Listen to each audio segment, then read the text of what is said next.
Welcome friends, and now let's change the size of the alphabets, and this is pretty simple my friends. Here I'm going to change the size of sprite A, that is alphabet A. So whenever I click on this sprite, I need to increase the size for 10 times. For this case, I'm going to go to control and I'm going to make a drag and drop of a repeat for 10 times.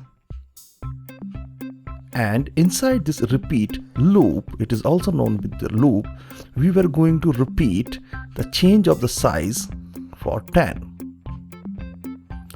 For this, you need to go for the looks code.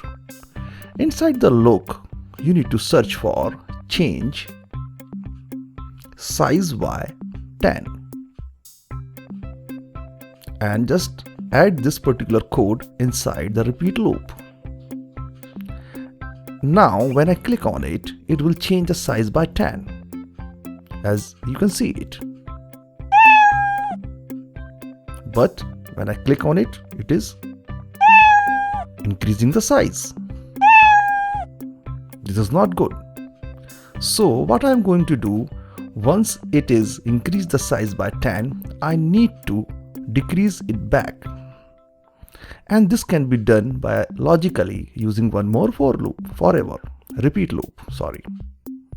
So I will move back to the control and make a drag and drop of one more repeat. In the first repeat loop, we are increasing the size by 10 and it will repeat for 10 times.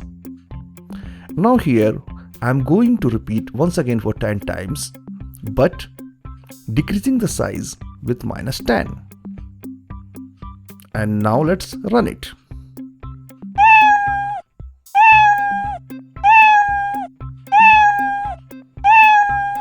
Try it out with your name, my friends.